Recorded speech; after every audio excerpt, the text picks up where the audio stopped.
नमस्कार दोस्त, मैं राहुल सिंह राजावत आप सभी का फिर से एक बार अपनी यूट्यूब चैनल पर स्वागत करता हूँ। दोस्त, जैसे कि हम क्लास 8 का साइंस का फर्स्ट चैप्टर कर रहे थे, तो उसी चैप्टर का ये हमारा सेकंड पार्ट है। तो आइए स्टार्ट करते हैं।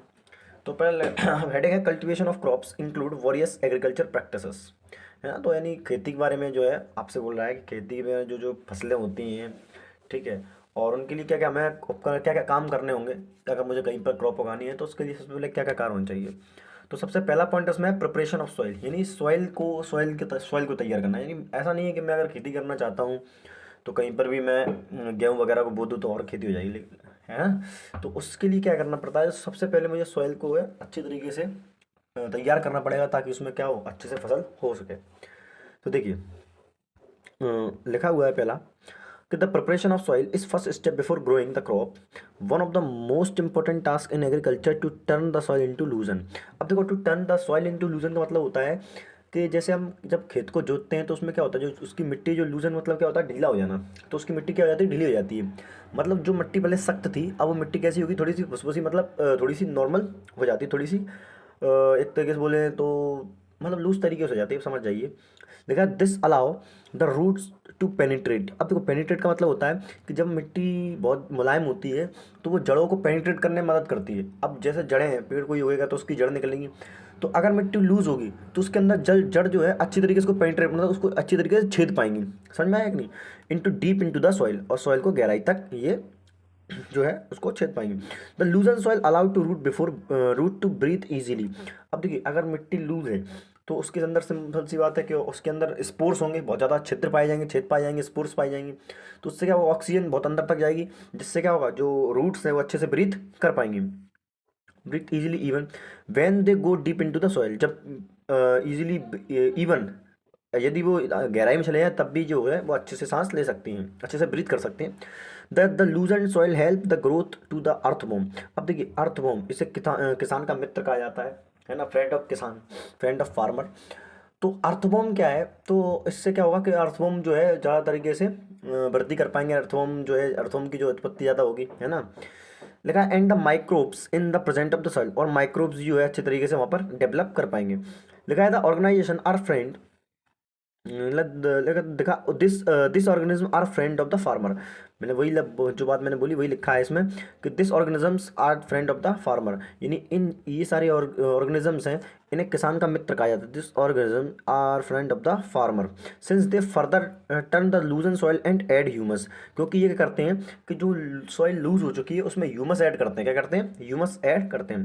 लिखा है only a few centimetres that of the top layer of the soil support plant growth, thinning and losing of soils bring the nutrient rich soil into the क्या लिखा है, कहाँ गया, लिखा है only a few centimetre of the soil, मीनी centimetre, soil के कुछ सेंटीमीटर नीचे ऑफ द टॉप लेयर, यानी अर्थ की जो है टॉप लेयर जो है of the soil support plants growth, turning and losing of soil brings. यानी ऊपर की जो लेयर है अर्थ की, वही सपोर्ट करती है किसके, प्लांट्स की ग्रोथ में, टर्निंग में, लूजिंग में सॉइल को, brings into the nutrient rich soil to the top, और सॉइल का जो न्यूट्रिएंट्स वगैरह है उसको टॉप पर लाने के लिए।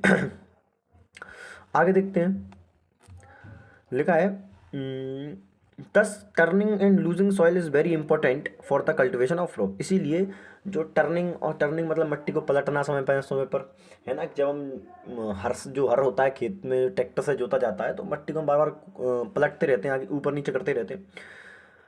तो ये बहुत इंपॉर्टेंट है फॉर किसके लिए, कल्टिवेशन ऑफ क्रॉप्स, यानी खेती बाड़ी के लिए। समझ में आया। देखा, the process of losing and turning of the soil is called tilling and pulling. यानी इसी प्रोसेस को हम क्या बोलते हैं, टिलिंग एंड प्लगिंग बोलते हैं। जोतना, जुताई वगैरह इसको बोला जाता है। This is done by using a plough. एक प्लग के द्वारा इसको पूरा किया जाता है।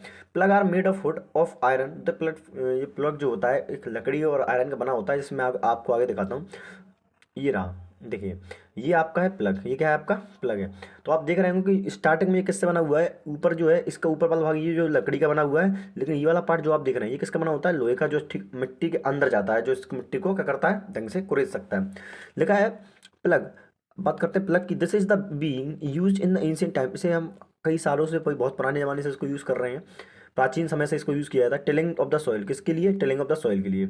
Add fertiliser to the crop, और इसको फर्टिलाइजर डालने के लिए भी इस क्रॉप में यूज़ किया जाता है, क्योंकि हम जब हम खेत को बुआई करते हैं तो उसमें मिट्टी डाल के उसके ऊपर गोबर डाल देते हैं, तो हम फिर से एक बार जोत देते हैं, जिससे क्या होता है कि जो गोबर वगैरह जो फर्टिलाइजर्स हमने डाले थे वो सही तरीके से मिट्टी में मिल जाए। It contain a strong triangular iron strip called plug share, इसी नीचे वाले हिस्से को हम बोलते हैं प्लग शेयर। कैसे बोलते हैं, इसी नीचे वाले हिस्से को हम बोलते हैं प्लग शेयर। ठीक है ना दोस्त। लिखा the main part of the plug is long lock of would which is called a plug shaft, इस बड़े से हिस्से को जो क्या बोला जाता है, इसको ही प्लग शेयर हम प्लग शाफ्ट कहते हैं। क्या कहते हैं इसको, प्लग शाफ्ट कहा जाता है। देखा है the indigenous wooden plough is increasingly being replaced by iron ploughs nowadays. अब क्या होगा, लेकिन अब हम इस तरीके का यूज़ नहीं करते, अब हम जो है इन चीज़ों का यूज़ नहीं करते। अब हम जो ट्रैक्टर, जो न्यू टेक्नोलॉजी से चलने वाले हर हैं, हम उनका यूज़ करते हैं। जैसे लोहे के जो हर होते हैं जो ट्रैक्टर के पीछे लगे होते हैं, जो पहले ये जो वाला जो हल हुआ करता था इसे बैलों के द्वारा चलाया जाता था, लेकिन अब हम क्या करते हैं, अब इसको हम जो है हमने आयरन का जो प्लग होता है यानी हर जैसे बोलते हैं, उससे हमने इसको रिप्लेस कर दिया है। चलिए नेक्स्ट बात करूँ, लिखा है वेयर डिड पीपल लिव, तो जो पुराने ज़माने के लोग हैं वो कहाँ रहा करते थे। लिखा था India in the earliest people live along the banks of the river, ये बैंक्स मतलब होता है जो नदियों के किनारे होते हैं ना, बैंक्स कहा जाता है। Along banks of the river Narmada of several 100,000 year, यानी कई सालों तक ये लोग नर्मदा और उनके बैंक्स के यहाँ पर रहे। देखो कोई भी आबादी जब बसती है तो हमेशा वो ऐसी जगह बसेगी जहाँ पानी की व्यवस्था सबसे पहले हो, क्योंकि पानी सबसे बेसिक नीड है हमारी। समझ में आ रहा है कि नहीं आ रहा है। तो आप देखेंगे ये जो मध्य प्रदेश वाला इलाका है, यहाँ पर आप जानते हैं ये मध्य प्रदेश वाला इलाका है, और मध्य प्रदेश में ये दो रेंज पाई है, एक सतपुड़ा रेंज और विंध्याचल रेंज। इन सतपुड़ा रेंज और ये और विंध्याचल रेंज के बीच में आपको जो ब्लू कलर की जो लाइन दिखाई दे रही है, यही है आपकी नर्मदा नदी, जो कहाँ पर गिरती है, जो अरब सागर में गिरती है। कहाँ गिरती है, अरब सागर। और निकलती कहाँ से, तो ये मध्य प्रदेश के अमरकंटक नामक स्थान से निकलती है। ठीक है। अनूपपुर, मध्य प्रदेश में एक जिला पड़ता है अनूपपुर, और अनूपपुर में एक जगह है अमरकंटक। तो अमरकंटक से यहाँ से निकलती है कौन सी नदी आपकी, तो जो है आपकी क्या बोलते हैं, नर्मदा नदी, है ना। यहाँ से आगे अमरकंटक से 3 नदी निकलती हैं इस प्रकार से। जैसे एक ये नर्मदा निकल गई, इसके नीचे देखो आप, है ना, इसके नीचे आप देखिए कि इस सतपुड़ा के नीचे एक नदी और निकल दी, इसे हम बोलते हैं ताप्ती नदी। ये नर्मदा हो गई, ये ताप्ती है, और इसी जगह से एक नदी ऊपर की ओर चली जाती है, जिसे बोलते हैं सोन नदी, जो गंगा नदी में जाके मिलती है, किसको, है ना। तो मतलब कुल मिला के अमरकंटक से हमारी 3 नदियाँ निकल जाती हैं, जो नर्मदा, तापी और सोन। ठीक, चलिए अगला लगा देवर स्किल्ड गैदर्स। गैदर्स का मतलब होता है कहीं जाना, अपने आप को ट्रांसफर करते रहना। मतलब कुल मिला के लोग पानी की तलाश में, खाने अच्छे भोजन की तलाश में एक जगह से दूसरी जगह गैदर करते रहते थे, जाते रहते। यूज टू गैदर फूड, किसकी तलाश में भाई, खाने की तलाश में। अगला लिखा है Sulaiman and Kirthar hills on the north west of India, this are area women and man first began to grow crops. यानी देखो सबसे इंपॉर्टेंट पॉइंट अगर मैं इस चैप्टर का बोलूँ तो यही होगा कि सबसे पहले जो खेती की गई थी तो वो किसकी began grow crop such as wheat and barley. एक तो व्हीट, पहला तो व्हीट है और दूसरा है बरले।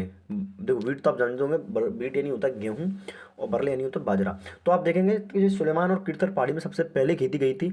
तो आपको बता दूं कि सुलेमान किरथर पहाड़ी भारत में नहीं, भारत के उत्तर पूर्व में, कहाँ पर, उत्तर पश्चिम में, यानी पाकिस्तान वाला इलाका है। पाकिस्तान की दो जगह दिख रहे हैं आप, यहाँ पर जो है एक तो यहाँ पर है किरथर हिल्स, यहाँ है सुलेमान हिल्स। तो यहीं पर सबसे पहले जो है लोगों ने खेती करना स्टार्ट की थी, लगभग 8,000 साल पहले, 8,000 years ago are located here. People also began rearing animals. Rearing animals का होता है पशुओं को पालना, पालन पोषण करना पशुओं का। ठीक है। लाइक्स शीप्स, यानी वो भेड़ों को, गॉट, बकरियां, कैटल्स, गाय वगैरह जो है इनको पालना इन्होंने स्टार्ट कर दिया था। And lives in the village, और कहाँ पर रहना, गाँव में रहना इन लोगों ने स्टार्ट कर दिया था। नेक्स्ट पॉइंट की बात करूँ, लिखा है Garo Hills to the north east. Garo Hills to the north east. अब देखो ये आप भारत का मैप है पूरा, इसमें नॉर्थ ईस्ट ये वाला जो आप इलाका देख रहे हैं black colour, high black colour से जो है हाईलाइटेड है, तो यही है, ये पड़ता है आपका मेघालय। और मेघालय में ही पाई जाती है आपकी गारो हिल्स। मेघालय के अंदर क्या पाई जाती है, गारो हिल्स। ये देखो आप लिखा है वेस्ट गारो हिल्स, साउथ गारो हिल्स, ईस्ट गारो हिल्स। ये पूरा जो मैप है आपका गारो हिल्स का, जो कहाँ पाया जाता है भैया, तो ये मेघालय के अंदर पाया जाता है। लिखा है Garo Hills to the north east and the Vindhyas in central India, this were some of the other areas where agriculture develop. और ये कुछ और एरिया है जहाँ पर, और मतलब एक तो सबसे पहले तो सुलेमान और करदा पहाड़ी में, और कुछ अन्य जगह है यहाँ पर ये खेती बाड़ी स्टार्ट हुई, तो ये थी गारो हिल्स में। ठीक है। The place where rice was first grown in the north of Vindhyas. तो सबसे पहले जो चावल की खेती हुई थी भारत के अंदर मैं बात कर रहा हूँ, तो नॉर्थ ऑफ विंध्यास, विंध्यास के नॉर्थ में। अभी मैंने एक मैप दिखाया था आपको, हाँ इसको देखिए, देखो, तो विंध्यास, ये विंध्याचल है, आप देख रहे हैं, अगर यहाँ पर आपको दिखाई दे रहा है तो ये वाली जो विंध्याचल, ये विंध्याचल है, इसके नॉर्थ मतलब इस साइड वाले हिस्से, यूपी वाले इलाके में आप बोल सकते हैं कि यूपी उत्तर प्रदेश वाले इलाके में जो है सबसे पहले भारत में गेहूँ की खेती उगाई गई थी। ठीक है ना दोस्त। चलिए नेक्स्ट पॉइंट की बात करूँ, लिखा है the river Indus and its tributaries are smaller than rivers that flow into the large. अब ट्रिब्यूटरीज क्या, देखो रिवर्स तो आप जानते होंगे, एक नदी है इंडस रिवर्स, है ना, इंडस रिवर्स। एक बात कर रहे हैं ट्रिब्यूटरीज क्या होती है भैया, ट्रिब्यूटरीज होती हैं जो छोटी नदियों एक ऐसी छोटी छोटी नदियाँ जो बड़ी नदियों में आके मिलती हैं, उन्हें उसे उस नदी की सहायक नदी कहा जाता है। जैसे सोन नदी है, तो सोन नदी जो मैं पीछे निकाला था, जो अमरकंटक से निकलती थी, तो क्या मध्य प्रदेश में जाके मिलती है ना, सॉरी मध्य प्रदेश में गंगा नदी में जाके मिलती है, बिहार में जाके, है ना। तो मैं ये बोलूँगा कि गंगा नदी की जो ट्रिब्यूटरीज है वो कौन सी है, सोन नदी, क्योंकि गंगा नदी बड़ी है और सोन नदी से छोटी जो उस गंगा नदी में जाके मिल रही है। तो ट्रिब्यूट का मतलब होता है सहायक नदी, एक तरीके से बोला जाता है कि जो नदी में जो सहायक हैं उन्हें बोलते हैं ट्रिब्यूटरीज।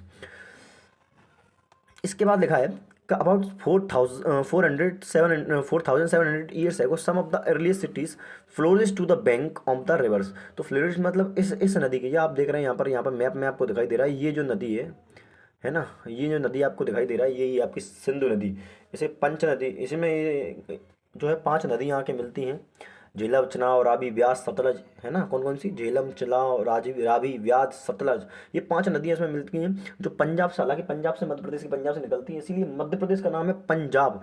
पंच का मतलब होता है 5 और जाब का मतलब होता है नदियाँ, इसलिए मध्य प्रदेश में एक राज्य भी है पंजाब, और जो खेतीबाड़ी के लिए सबसे समृद्ध है।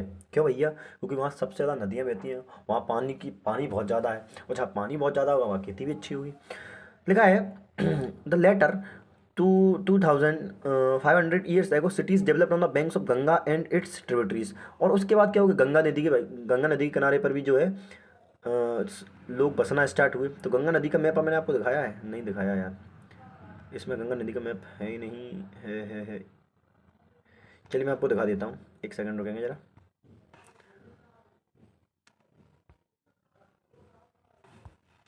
इंसर्ट इमेज, ये देखिए, तो ये जो नदी देख रहे हैं आप, ये देखो अब ब्लू कलर में हाईलाइट करके देख रहे कि ये वाला, ये तो देखो ये वाली जो नदी है, ये नदी, इसी को बोलते हैं गंगा नदी। क्या बोलते हैं इसको, गंगा नदी।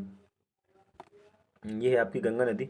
तो ये कहाँ निकलती है, उत्तराखंड के गोमतेश्वर से निकलती है, गंगोत्री से, उत्तराखंड के गंगोत्री से निकलती है, जो मध्य प्रदेश की सबसे बड़ी नदी होती है। कब, केवल अगर ये पूछा जाए कि मध्य प्रदेश में बहने के अनुसार, मध्य प्रदेश से, सॉरी, भारत में बहने के अनुसार भारत की सबसे बड़ी नदी कौन सी है, तो गंगा है, जिसकी लंबाई है 25 यानी 2,225 किलोमीटर, नहीं सॉरी 2,525 किलोमीटर, 25 किलोमीटर की लंबाई है। तो इसी नदी के किनारे सबसे लास्ट में, उसके बाद 250 साल पहले यहाँ पर जो है लोगों ने बसना स्टार्ट किया था इस नदी के किनारे पर। ठीक है दोस्त, तो आज के लिए इतना रखते हैं, मिलते हैं फिर से अगली क्लास में, तब तक के लिए लाइक शेयर सब्सक्राइब करते रहें, धन्यवाद।